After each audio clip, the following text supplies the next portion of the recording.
Students, chapter जो हमारा चल रहा है उपसहसंयोजक यौगिक क्लास 12th का लेसन नंबर 9, जिसमें आज जो टॉपिक हम डिस्कस करने वाले हैं लिगैंड व उसके प्रकार। तो टॉपिक डिस्कस करने से पहले सब्सक्राइब करें हमारे यूट्यूब चैनल को, ताकि सभी चैप्टर के टॉपिक आपको आसानी से अवेलेबल हो जाएं। आप प्लेलिस्ट के अंदर चैप्टर वाइज टॉपिक जो हैं वो देख सकते हैं, और आप यूट्यूब पर हमारे चैनल को शशि सिडाना नाम से भी सर्च कर सकते हैं। स्टूडेंट्स, तो आज जो टॉपिक हम डिस्कस करने जा रहे हैं लिगैंड व उसके प्रकार।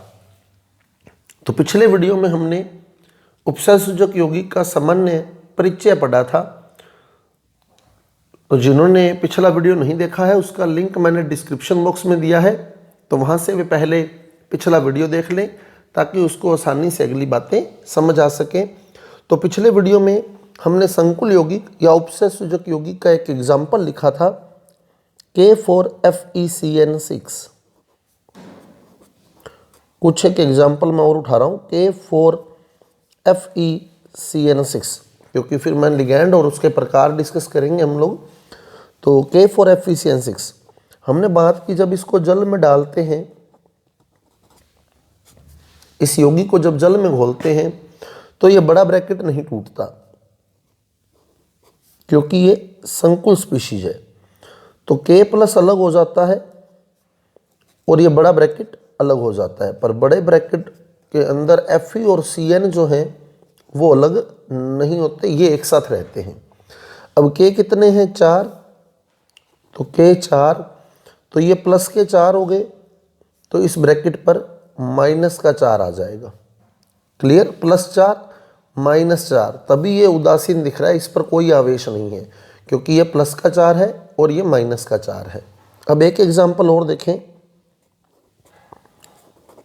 CO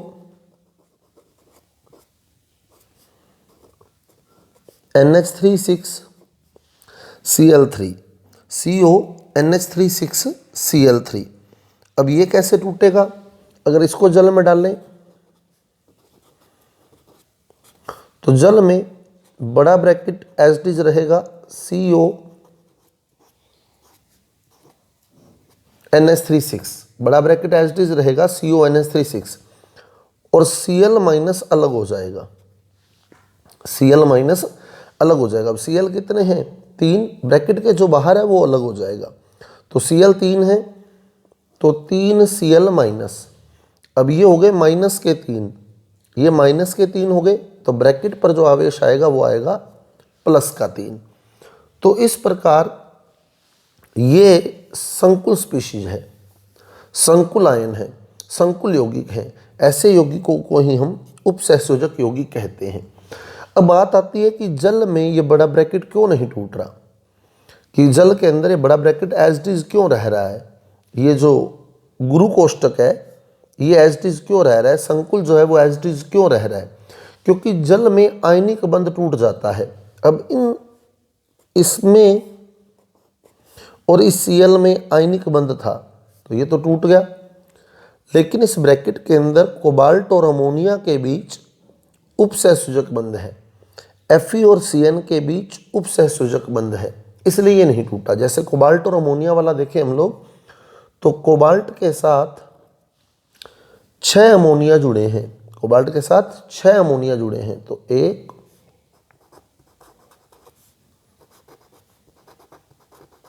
2 3 4 5 और 6, तो ये उपसहसंयोजक बंध से जुड़े हुए हैं, और चार्ज इसके ऊपर है +3, ये उपसहसंयोजक बंध से जुड़े हैं। अब उपसहसंयोजक बंध क्या होता है? उपसहसंयोजक बंध एक विशेष प्रकार का सहसंयोजक बंध होता है। सहसंयोजक बंध में क्या होता है पहले वो देख ले। जैसे HCl के बीच सहसंयोजक बंध है, HCl के बीच सहसंयोजक बंध है, तो इसमें एक इलेक्ट्रॉन H ने दिया है और एक इलेक्ट्रॉन Cl ने दिया है। यानी सहसंयोजक बंध में जो साझे के या बंध के 2 इलेक्ट्रॉन होते हैं, उसमें एक इलेक्ट्रॉन एक परमाणु और दूसरा इलेक्ट्रॉन दूसरा परमाणु देता है। यानी कुल मिला के सहसंयोजक बंध इलेक्ट्रॉन के साझे से बनता है। सहसंयोजक बंध इलेक्ट्रॉन के साझे से बनता है जिसमें दोनों परमाणु एक एक इलेक्ट्रॉन का योगदान देते हैं। लेकिन उपसहसंयोजक बंध में क्या होगा, उपसहसंयोजक बंध में भी दो इलेक्ट्रॉन है, लेकिन दोनों के दोनों इलेक्ट्रॉन एक ही परमाणु द्वारा दिए जाते हैं। दोनों के दोनों इलेक्ट्रॉन एक ही परमाणु द्वारा दिए जाते हैं। जैसे अमोनिया है, इससे हमने एरो यानी उपसहसंयोजक बंध का निशान लगाया किसकी ओर, कोबाल्ट की ओर। तो इस बंध के जो दोनों इलेक्ट्रॉन है वो अमोनिया द्वारा दिए गए हैं। तो ये दाता हो गया और ये ग्राही हो गया। इसमें तो दोनों ही परमाणु एक एक इलेक्ट्रॉन देते हैं, लेकिन इसमें दोनों इलेक्ट्रॉन एक ही परमाणु देता है। तो उपसहसंयोजक बंध एक विशेष प्रकार का सहसंयोजक बंध होता है जिसमें साझे के दोनों इलेक्ट्रॉन एक ही परमाणु द्वारा दिए जाते हैं। अब जो इलेक्ट्रॉन दान करता है वो होता है लिगैंड। उसे हम लिगैंड बोलते हैं। तो लिगैंड क्या है, संकुल यौगिक में केंद्रीय आयन, ये केंद्रीय आयन होगा जो बिल्कुल बीचों बीच है। संकुल यौगिक में केंद्रीय आयन धातु होता है ये, जैसे यहाँ कोबाल्ट है, यहाँ आयरन है, निकिल भी हो सकता है, Fe आयरन हो गया, यहाँ निकिल भी हो सकता है, कॉपर भी हो सकता है, जिंक भी हो सकता है। तो ये धातु होते हैं। तो केंद्रीय आयन के साथ संकुल यौगिक में केंद्रीय आयन के साथ उपसहसंयोजक बंध द्वारा जुड़ी स्पीशीज, संकुल यौगिक में केंद्रीय आयन के साथ उपसहसंयोजक बंध द्वारा जुड़ी स्पीशीज या प्रजाति लिगैंड कहलाती है। क्लियर। संकुल यौगिक में, ये संकुल यौगिक हो गया, संकुल यौगिक में केंद्रीय धातु के साथ, ये धातु हो गया, केंद्रीय धातु के साथ उपसहसंयोजक बंध द्वारा जुड़ी स्पीशीज लिगैंड कहलाती है। तो लिगैंड क्या है, लिगैंड वह स्पीशीज है, वह प्रजाति है, वह अणु है या वह आयन है जो संकुल यौगिक में केंद्रीय धातु के साथ उपसहसंयोजक बंध बनाकर जुड़ा होता है। तो केंद्रीय आयन के साथ या केंद्रीय धातु के साथ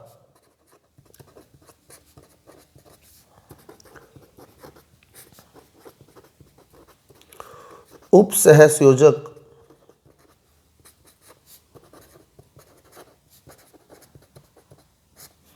बंध द्वारा जुड़ी स्पीशीज, चाहे स्पीशीज लिख दो, चाहे प्रजाति लिख दें, यहाँ चाहे आयन लिख दें, उदासीन अणु लिख दें। तो केंद्रीय धातु के साथ, संकुल यौगिक में केंद्रीय धातु के साथ उपसहसंयोजक बंध द्वारा जुड़ी स्पीशीज लिगैंड कहलाती है। और लिगैंड का वह परमाणु, अब जैसे अमोनिया है, अब हमने कहा कि लिगैंड जो होता है वो दाता होता है, और लिगैंड का वह परमाणु जो इलेक्ट्रॉन दान करता है, लिगैंड का वह परमाणु जो इलेक्ट्रॉन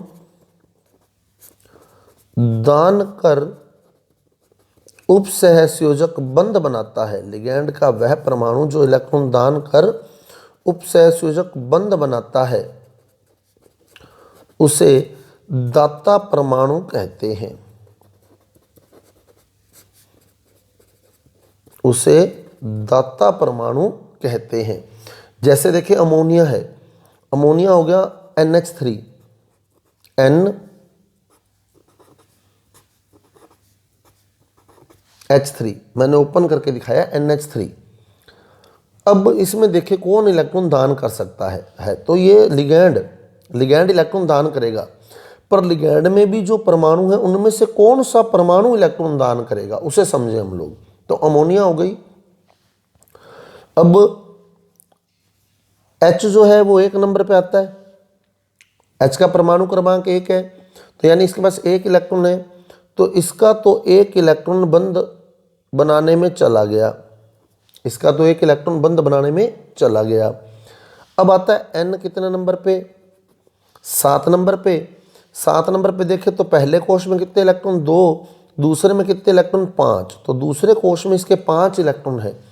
5 इलेक्ट्रॉन में से एक इलेक्ट्रॉन इस बंध में गया, एक इस बंध में गया, एक इस बंध में गया, तो पीछे एक लोन पेयर यानी एकाकी युग्म बच गया, एकाकी इलेक्ट्रॉन युग्म बच गया। तो ये एकाकी इलेक्ट्रॉन युग्म उपलब्ध है n के पास। तो अब देखिए इलेक्ट्रॉन पड़े किसके पास है, n के पास पड़े। अब धातु आया मेटल, धातु को मैंने m से डिनोट किया, m यानी मेटल। अब धातु आया तो धातु को इलेक्ट्रॉन कौन देगा, क्या H देगा क्या, बिल्कुल नहीं, क्योंकि H के पास कोई भी इलेक्ट्रॉन फ्री नहीं है, एकाकी युग्म नहीं है। N के पास एकाकी युग्म है, तो N क्या करेगा, ये दोनों के दोनों इलेक्ट्रॉन उपसहसंयोजक बंध में यूज कर लेगा। क्लियर, उपसहसंयोजक बंध में यूज कर लेगा। तो इस प्रकार देखो अमोनिया ने धातु के साथ उपसहसंयोजक बंध बनाया, तो अमोनिया लिगैंड है। पर लिगैंड में कितने कौन कौन से परमाणु है, नाइट्रोजन भी है, हाइड्रोजन भी है। इलेक्ट्रॉन किसने दान किए, नाइट्रोजन ने दान किए। तो जो प्रॉपर नाइट्रोजन है वो दाता परमाणु है। तो लिगैंड का वह परमाणु जो धातु को इलेक्ट्रॉन दान कर उपसहसंयोजक बंध बनाता है उसे हम दाता परमाणु कहते हैं। और दाता परमाणुओं की संख्या के आधार पर आगे लिगैंड को बांटा गया है। दाता परमाणुओं की संख्या के आधार पर लिगैंड जो है वो आगे वर्गीकृत किए गए हैं, एक दंतुक और बहुदंतुक। एक दंतुक यानी मोनोडेंटेट और बहुदंतुक यानी पॉलीडेंटेट। तो एक दंतुक यानी जिसके पास एक ही दाता परमाणु है, एक दंतुक मतलब जिसके पास एक दाता परमाणु है, और बहुदंतुक जिसके पास एक से ज्यादा दाता परमाणु है। तो एक दंतुक यानी जिसके पास एक दाता परमाणु है,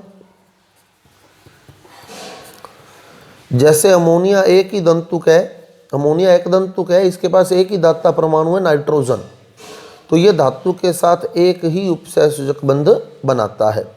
बहुदंतुक के पास एक से ज़्यादा दाता परमाणु होते हैं, तो एक से ज़्यादा बंध बनाते हैं। तो इन्हें आगे फिर हम बांट सकते हैं द्विदंतुक, त्रिदंतुक, चतुदंतुक, पंचदंतुक और षट्दंतुक। द्विदंतुक, त्रिदंतुक, चतुदंतुक, पंचदंतुक और षट्दंतुक। द्विदंतुक मतलब जिसके पास दो दाता परमाणु है, यानी ये धातु के साथ दो उपसहसंयोजक बंध बनाएंगे। त्रिदंतुक यानी जिसके पास तीन दाता परमाणु है, यानी ये धातु के साथ तीन उपसहसंयोजक बंध बनाएंगे। चतुदंतुक यानी जिसके पास चार दाता परमाणु है, यानी ये धातु के साथ चार उपसहसंयोजक बंध बनाएंगे। पंचदंतुक यानी जिसके पास पांच दाता परमाणु हैं, तो ये धातु के साथ पांच उपसहसंयोजक बंध बनाएंगे। और षट्दंतुक यानी जिसके पास छह दाता परमाणु हैं, तो ये धातु के साथ छह उपसहसंयोजक बंध बनाएंगे। तो दाता परमाणुओं की संख्या के आधार पर लिगैंड को आगे एक दंतुक और बहुदंतुक में बांटा गया है। एक दंतुक यानी जिसके पास एक दाता परमाणु है, यानी ये धातु के साथ एक ही उपसहसंयोजक बंध बनाएगा। द्विदंतुक जिसके पास दो दाता परमाणु है। त्रिदंतुक जिसके पास तीन दाता परमाणु है, यानी ये तीन बंध बनाएगा। चतुदंतुक के पास चार दाता परमाणु है, तो ये चार बंध बनाएगा। पंचदंतुक के पास पांच दाता परमाणु है, तो ये धातु के साथ पांच उपसहसंयोजक बंध बनाएगा। और षट्दंतुक के पास छह दाता परमाणु है, तो ये धातु के साथ छह उपसहसंयोजक बंध बनाएगा। अब देखते हैं इनके एग्जाम्पल्स के साथ। तो सबसे पहले बात करें हम एक दंतुक लिगैंड की। एक दंतुक लिगैंड क्या है, जिसके पास एक दाता परमाणु है, यानी ये धातु के साथ केवल एक ही उपसहसंयोजक बंध बनाएगा। जितने दाता परमाणु होते हैं उतने ही उपसहसंयोजक बंध होते हैं। तो ऐसे लिगैंड जिनके पास एक दाता परमाणु है, वे धातु के साथ एक ही उपसहसंयोजक बंध का निर्माण करते हैं। एक ही उपसहसंयोजक बंध बनाते हैं, जैसे Cl minus chloride, Cl minus chloride, और लिगैंड के रूप में इसे क्लोरिडो या क्लोराइडो कहा जाता है। वैसे तो ये क्लोराइड है, Cl माइनस को क्लोराइड, जैसे NaCl का नाम क्या है, सोडियम क्लोराइड, क्योंकि इसमें Cl माइनस है। वैसे तो Cl माइनस क्लोराइड होता है, पर लिगैंड के रूप में इसे क्लोराइडो कहा जाता है। वो जब नामकरण करेंगे तब डिस्कस करेंगे हम किस लिगैंड को क्या बोलते हैं। अभी तो एक दंतुक लिगैंड डिस्कस कर रहे हैं हम जिसके पास एक दाता परमाणु, जैसे Cl माइनस हो गया, Br माइनस हो गया, F माइनस हो गया, H2O जल हो गया। जल भी एक लिगैंड है क्योंकि इसमें O के पास 2 लोन पेयर अवेलेबल होते हैं। O के पास 2 लोन पेयर अवेलेबल होते हैं। कैसे, अभी बता दूंगा आपको। अमोनिया जो कि अभी हमने डिस्कस किया था, तो इसमें N के पास एक लोन पेयर अवेलेबल होता है। तो ये जो है, ये लोन पेयर एकाकी युग्म धातु को दान कर सकता है, और जल भी अपना एक एकाकी युग्म धातु को दान कर सकता है। अब जल में O के पास 2 एकाकी युग्म कैसे हैं वो देख लें। तो जल हो गया HOH, O आता है 8 नंबर पे, तो पहले कोश में 2 इलेक्ट्रॉन, दूसरे में 6 इलेक्ट्रॉन। O का परमाणु क्रमांक 8, तो पहले कोश में 2 इलेक्ट्रॉन, दूसरे में 6 इलेक्ट्रॉन। 6 में से एक इस बॉन्ड में गया, एक इस बॉन्ड में गया, तो 2 तो बॉन्ड बनाने में गए, पीछे बचे 4, तो 4 इलेक्ट्रॉन अगर हम लगाते हैं तो 2 लोन पेयर बचे। इस प्रकार आप जल में देख रहे हैं कि ऑक्सीजन जो है वो दाता परमाणु है, यानी इसके पास केवल एक ही दाता परमाणु है, ऑक्सीजन। तो ये एक दंतु लिगैंड है जो धातु के साथ एक ही उपसहसंयोजक बंध बनाते हैं। उसके बाद हम बात करें द्विदंतु लिगैंडों की। मैंने कुछ एक एग्जाम्पल दिए हैं, आपकी बुक में पूरी टेबल बनी हुई है, वो हम नामकरण में डिस्कस करेंगे। जब उपसहसंयोजक यौगिकों का नामकरण डिस्कस करेंगे तब उसको डिस्कस करेंगे। अब बात करें हम द्विदंतुक लिगैंड की। द्विदंतुक लिगैंड यानी जिसके पास 2 दाता परमाणु हैं। तो 2 दाता परमाणु है, तो ये धातु के साथ 2 उपसहसंयोजक बंध बनाएगा। जितने दाता परमाणु होते हैं उतने ही उपसहसंयोजक बंध बनते हैं। तो ये धातु के साथ 2 उपसहसंयोजक बंध बनाएगा। तो 2 दाता परमाणु है तो 2 उपसहसंयोजक बंध। उदाहरण, ethylene diamine, ethylene diamine, ethylene diamine, short में EN से लिखते हैं, EN, ethylene diamine. Oxalato, oxalato भी एक द्विदंतुक लिगैंड है, ऑक्जेलेटो, शॉर्ट में इसे OX से लिखते हैं, OX। दोनों ही इंपॉर्टेंट है अपने आप में। इसके अलावा एक और है ग्लाइसिनेटो, ग्लाइसिनेटो, शॉर्ट में इसे GLY से लिखते हैं। तो ये 3 द्विदंतुक लिगैंडों के उदाहरण हैं, एथिलीन डाइएमीन, ऑक्जेलेटो, ग्लाइसिनेटो। अब इनके फार्मूले देखें हम कैसे बनाएंगे। तो एथ में सबसे पहले लिखा है एथिलीन, तो एथ में हम कितने कार्बन लगाते हैं, 2,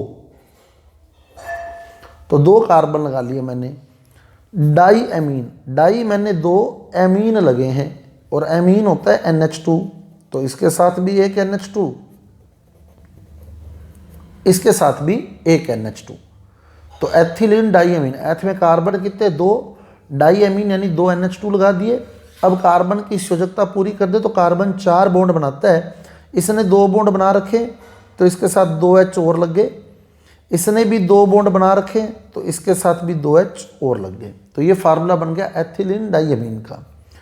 तो यहाँ N के ऊपर लोन पेयर है, जैसे अमोनिया में नाइट्रोजन के ऊपर लोन पेयर था, इस N पर भी लोन पेयर है। तो अब आप देख सकते हैं एक लोन पेयर तो ये दान कर सकता है, ये तो एक उपसहसंयोजक बंध यहाँ से बना देगा। ऐसे ही एक लोन पेयर यहाँ से दान कर सकता है ये, तो एक उपसहसंयोजक बंध यहाँ से बना देगा। तो इस प्रकार ये धातु के साथ 2 उपसहसंयोजक बंध बनाने की क्षमता रखता है। तो एक उपसहसंयोजक बंध ये बना देगा, एक उपसहसंयोजक बंध ये बना देगा, तो 2 उपसहसंयोजक बंध ये बना देगा। अतः 2 दाता परमाणु जिसके पास होते हैं ऐसे लिगैंड को हम द्विदंतुक लिगैंड कहते हैं। उदाहरण, एथिलीन डाइएमीन। तो पेपर में आपसे एथिलीन डाइएमीन का फार्मूला पूछ सकता है, तो इतना ही बताना है। वो तो मैंने 2 उपसहसंयोजक बंध बना के दिखाए हैं, ये फार्मूला आप बताओगे। अब आता है ऑक्जेलेटो। ऑक्जेलेटो जो है वो एक्चुअल में ऑक्जेलिक अम्ल से बना है। ऑक्जेलेटो बना है ऑक्जेलिक अम्ल से। ऑक्जेलिक अम्ल से अगर हम H निकाल दें तो ऑक्जेलेट बनता है। ऑक्जेलिक अम्ल से अगर हम H निकाल देते हैं तो ऑक्जेलेट बनता है। पहले तो ऑक्जेलिक अम्ल देखें, दो कार्बोक्सिलिक समूह जब आपस में जुड़े होते हैं तो इस अम्ल को हम ऑक्जेलिक अम्ल कहते हैं।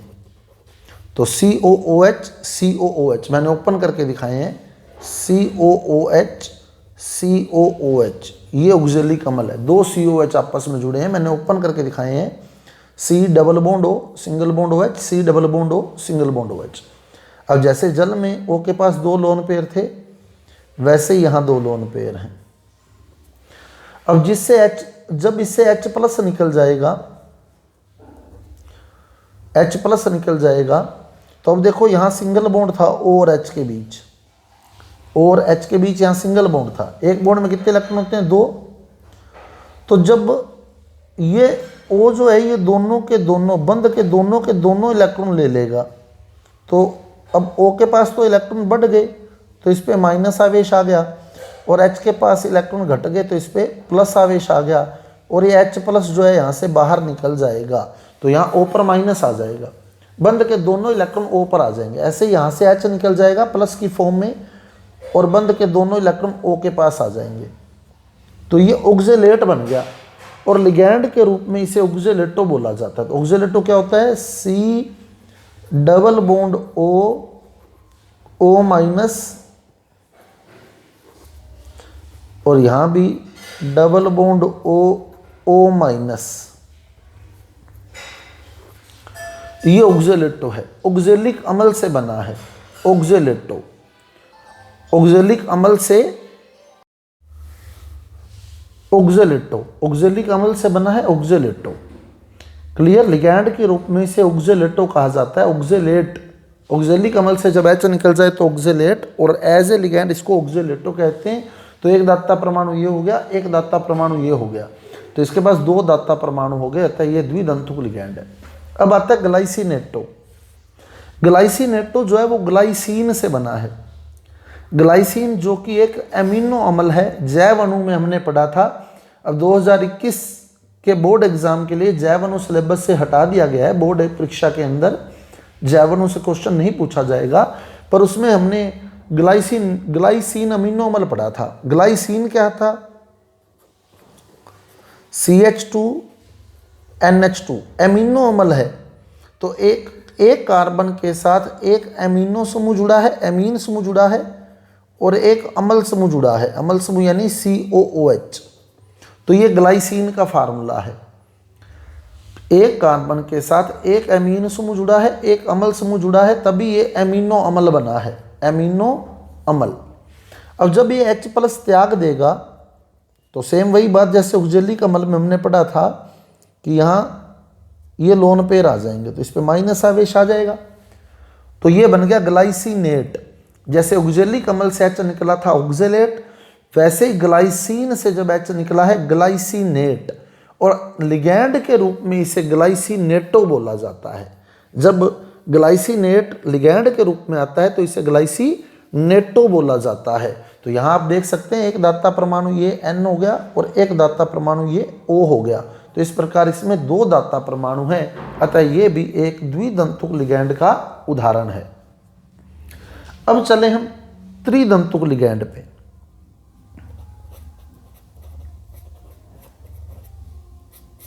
त्रिदंतुक लिगैंड, फिर आएगा चतुदंतु लिगैंड या चतुर्दंतुक लिगैंड, फिर आ जाएगा पंचदंतुक, और फिर आ जाएगा षटदंतुक। तो सबसे पहले त्रिदंतुक यानी जिसके पास तीन दाता परमाणु है। तो ये हमने पढ़ा था एथिलीन डाइअमीन। अब इसका फार्मूला क्या था? देखो, CH2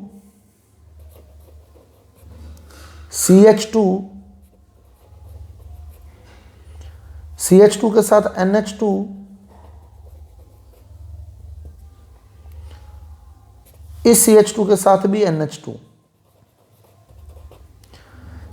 CH2 के साथ NH2, फिर CH2 के साथ NH2, तो CH2 के साथ NH2, CH2 के साथ NH2, ये हो गया एथिलीन डाईएमीन, एथिलीन डाईएमीन। अब अगर मैं इसका एक H हटा दूं, एक H हटा दिया तो ये बंद खाली हो गया। इसके आगे एक एथिलीन और जोड़ दिया CH2 CH2 और एमीन और जोड़ दिया NH2। तो जो NH2 था इसका मैंने क्या किया, एक H हटा के एक एथिलीन यानी CH2 CH2 और लगा दिया, उसके आगे NH2 और लगा दिया। अब देखो एक एथिलीन ये हो गया, एक एथिलीन ये हो गया, ये हो गया डाई एथिलीन, एथिलीन तो दो हो गए, और एमीन कितने हो गए, एक एमीन ये हो गया, एक एमीन ये हो गया, एक एमीन ये हो गया, ट्राई एमीन, एमीन तीन हो गए, तो डाई एथिलीन ट्राई एमीन, ये त्रिदंतुक लिगैंड का एग्जाम्पल आ गया। इसके ऊपर भी लोन पेयर है, तो एक दाता परमाणु ये हो गया, एक दाता परमाणु ये हो गया, एक दाता परमाणु ये हो गया, तो इसके बाद तीन दाता परमाणु है, यानी ये तीन उपसय सूचक बंध बना सकता है, डाई एथिलीन ट्राई एमीन। ऐसे अगर चतुदंतुक बनाना है तो फिर इसका H हटाऊंगा, ये बंद खाली हो जाएगा, फिर एक एथिलीन और लगाऊंगा CH2 CH2 और एक एमीन और लगा दूंगा NH2। अब चार दाता परमाणु हो गए, देखो एक NH2 ये वाला एमीन, दूसरा ये वाला, तीसरा ये वाला, चौथा ये वाला, चार एमीन लग गए। एथिलीन कितने हो गए, देखो एक दो तीन, तो क्या बन गया ट्राई एथिलीन, यानी तीन तो एथिलीन हो गए, ट्राई एथिलीन। टेट्रा एमीन यानी चार एमीन हो गए, तो ट्राई एथिलीन टेट्रा एमीन चतुर्दंतुक लिगैंड का उदाहरण है, चतुदंतुक लिगैंड का उदाहरण है। क्लियर। तो एथिलीन डाईएमीन, NH2 का एक H हटाया, बंद खाली, एक एथिलीन और जोड़ा, एक एमीन और जोड़ा, तो त्रिदंतुक लिगैंड बन गया। फिर H हटा के एक एथिलीन और जोड़ा, एक एमीन और जोड़ा, चतुदंतुक का उदाहरण बन गया। अब चलते हैं पंचदंतुक के उदाहरण पे। पंचदंतुक यानी जिसके पास पांच दाता परमाणु हैं।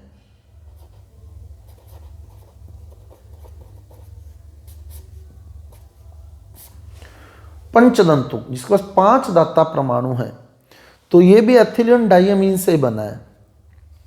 तो एथिलीन डाईएमीन, ओपन करके मैं फार्मूला लिख रहा हूं इसका, CH2 CH2 CH2 CH2, इस CH2 के साथ NH2 लगा था, तो इसके H मैंने ओपन कर लिए, NH2 लिखा NH2 ही है पर H ओपन करके दिखाए हैं। इस CH2 के साथ भी NH2 लगा था, तो इसके भी H मैंने ओपन कर दिए, तो लिखा तो एथिलीन डाईएमीन ही है। अभी इसमें दो दाता परमाणु हैं, एक ये एक ये। अब मैंने लिखना है पंचदंतुक, पंचदंतुक यानी जिसके पास पांच दाता परमाणु होते हैं। अब मैं क्या करूंगा, देखो पांच दाता परमाणु कैसे हैं, एग्जाम्पल क्या है इसका, इसका एग्जाम्पल है ethylene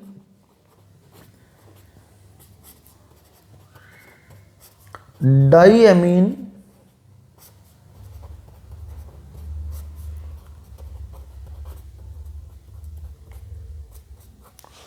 try एसीटेटो, ethylene diamine tri एसीटेटो। क्या मतलब है, देखो एथिलीन डाईएमीन तो यही हो गया, ट्राई एसीटेटो, एसीटेटो जो है वो एसिटिक अम्ल से बना है, एसीटेटो बना है किससे, एसिटिक अम्ल से।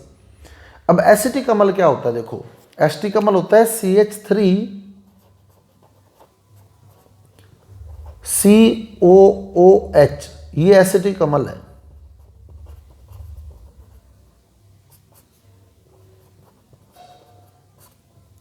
एसिटिक अम्ल। अब इससे अगर मैं H+ निकाल दूं, जैसे मैंने उजलिक अम्ल से निकाला था, तो ये बन गया एसीटेट, ये माइनस आ गया, ये बन गया एसीटेट, और लिगैंड के रूप में इसे एसीटेटो बोला जाता है। तो ये एसीटेटो जो है वो इसमें जोड़ने हैं, एथिलीन डाईएमीन में ट्राई यानी 3 एसीटेटो जोड़ने हैं, तो ये है एथिलीन डाईएमीन। अब इसमें 3 एसीटेटो जोड़ने हैं। अब कैसे जोड़ूंगा मैं?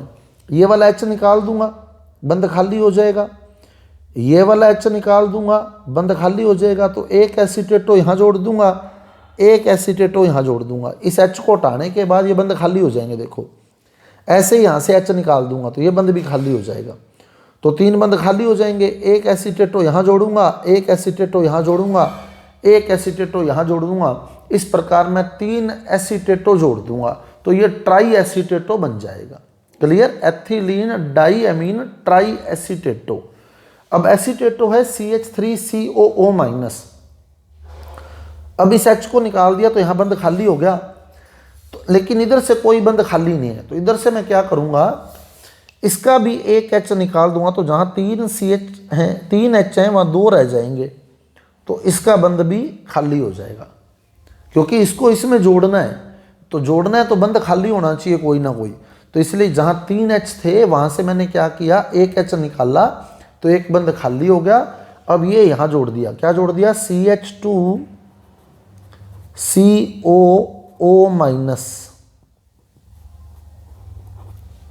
CH2COO-,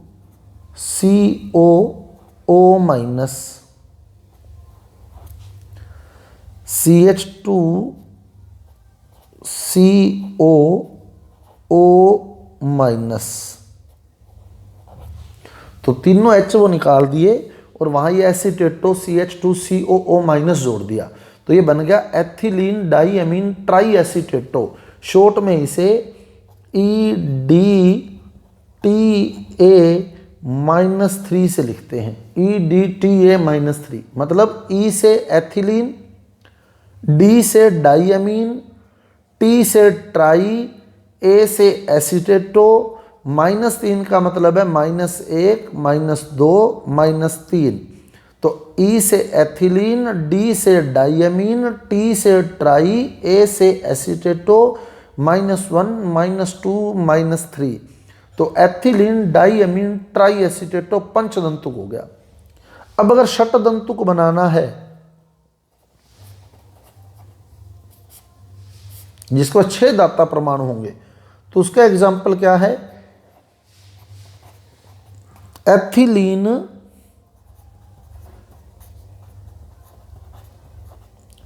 डाईएमीन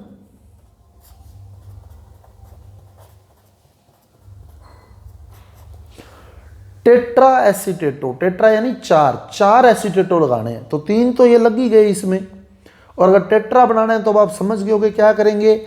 हम ये वाला H और हटा देंगे, ये वाला H और हटा देंगे, यहाँ भी एसीटेटो लगा देंगे। तो CH2C_O-O-।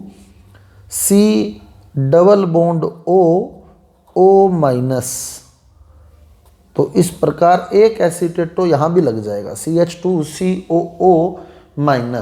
तो इस प्रकार एक एसीटेटो और लग गया। तो एथिलीन डाईएमीन टेट्रा एसीटेटो यानी 4 एसीटेटो इसमें जोड़ दिए। तो इसे शॉर्ट में हम लिखेंगे EDTA-4। -4 क्यों? क्योंकि -1, -2, -3, -4।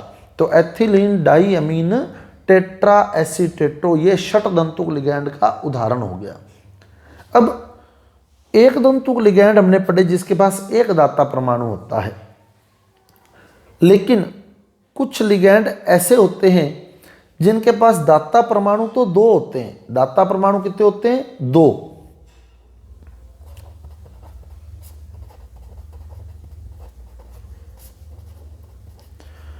परंतु वे उपसहसूचक बंध कितने बना सकते हैं?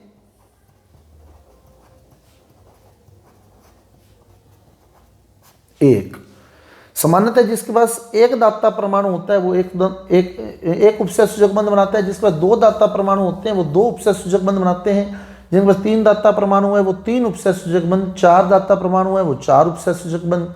लेकिन कुछ लिगैंड ऐसे भी होते हैं जिनके पास दाता परमाणु तो 2 हैं, पर दाता परमाणु तो कितने हैं? 2, पर वो बंध कितने बनाएंगे? एक ही उपसहसूचक बंध बनाएगा। ऐसे लिगैंडों को हम उभय दंतुक लिगैंड कहते हैं। उभयदंतुक या उभयदंती लिगैंड, एम्बीडेंटेट, उभयदंतुक या उभयदंती लिगैंड। तो ऐसे लिगैंड जिनके पास दो दाता परमाणु होते हैं परंतु वो एक समय में एक ही उपसय सूचक बंध बना सकते हैं।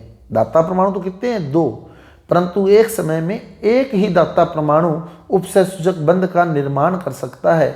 ऐसे लिगैंडों को हम उभयदंतुक लिगैंड कहते हैं। उदाहरण NO2-, बहुत ही इंपॉर्टेंट एग्जाम्पल है NO2-।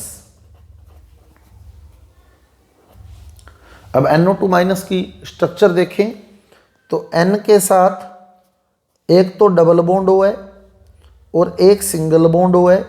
जो सिंगल बॉन्ड O है उस पे माइनस आवेश आएगा तो वो 3 लोन पेयर आ जाएंगे, जैसे हमने ऊपर बताए हैं। ऑक्जेलेटो में भी O के ऊपर 3 लोन पेयर हैं, ग्लाइसिनेटो में भी, एसीटेटो में भी। वैसे जिस O पर माइनस है उस पे 3 लोन पेयर आ गए और N पे 1 लोन पेयर आ गया।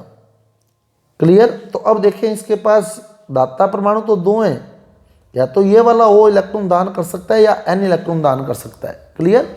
या तो O इलेक्ट्रॉन दान करेगा या N इलेक्ट्रॉन दान करेगा, पर दोनों एक साथ दान नहीं कर सकते। क्यों नहीं कर सकते वो भी आपको बताऊंगा मैं अभी कि क्यों वो दोनों एक साथ दान नहीं कर सकते। तो दाता परमाणु तो 2 हैं पर एक समय में एक ही दाता परमाणु उपसय सूचक बंध बनाएगा। जैसे यहाँ मान लो ये मेटल है M, N ने इलेक्ट्रॉन दान किए और उपसय सूचक बंध बना दिया तो O उपसय सूचक बंध का निर्माण नहीं करेगा। क्यों नहीं करेगा वो भी क्लियर कर दूंगा आपको। ऐसे ही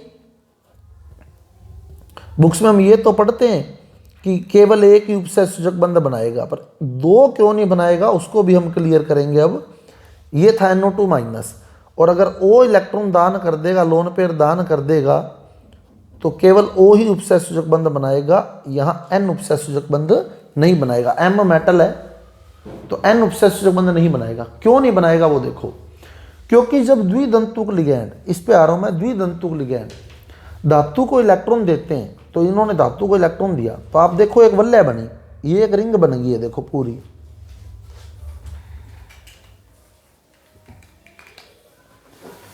क्लियर? ऐसी वलय को हम किलेट वलय कहते हैं। तो जब द्विदंतुक लिगैंड या बहुदंतुक लिगैंड यानी त्रिदंतुक, चतुदंतुक, पंचदंतुक, षडदंतुक, द्विदंतुक लिगैंड या बहुदंतुक लिगैंड धातु को इलेक्ट्रॉन दान करते हैं तो वो एक वलय बनाते हैं जिसे हम किलेट वलय कहते हैं। किलेट वलय। और ये जो वलय होती है ये 5 या 6 सदस्य वाली ही स्थायी होती है। या तो 5 सदस्य वाली होनी चाहिए या 6 वाली होनी चाहिए तभी बनेगी, अदरवाइज नहीं बनेगी। अब इसमें देखो 5 सदस्य थे, एक तो ये कार्बन था, एक ये कार्बन था, एक ये नाइट्रोजन था, एक ये नाइट्रोजन था, एक ये धातु था। तो 2 तो कार्बन थे, 2 नाइट्रोजन थे और 1 धातु था, तो हो गए 5। 1 2 3 4 5। तो ये 5 सदस्य वाली थी, स्थायी थी। अब सपोज कि अगर यहाँ O भी इलेक्ट्रॉन दान कर देता, सपोज कि इस O ने भी इलेक्ट्रॉन दान कर दिए, तो अब वलय देखो, मेटल आ गया, धातु आ गया, N आ गया, O आ गया, ये वलय बनी देखो। तो ये वलय तो 3 सदस्य वाली हुई, N है, O है और धातु है। और 3 सदस्य वाली जो किलेट वलय होती है वो स्थायी नहीं होती, इसलिए ये वलय बनेगी नहीं। तो या तो फिर N इलेक्ट्रॉन दान करेगा और या फिर O इलेक्ट्रॉन दान करेगा, दोनों एक साथ इलेक्ट्रॉन दान नहीं करेंगे। तो ऐसे लिगैंड जिनके पास 2 दाता परमाणु होते हैं परंतु वे एक समय में एक ही उपसय सूचक बंध बना सकता है, यानी एक समय में एक ही दाता परमाणु इलेक्ट्रॉन दान करता है, ऐसे लिगैंड को हम उभयदंतुक लिगैंड के नाम से जानते हैं। तो स्टूडेंट्स ये थे लिगैंड और लिगैंडों के प्रकार। तो यदि आपको टॉपिक समझ आया है, अच्छा लगा है, तो कृपया मेरे वीडियो को लाइक कीजिए, शेयर कीजिए और मेरे चैनल को सब्सक्राइब कीजिए। मिलते हैं अगले वीडियो के साथ। धन्यवाद।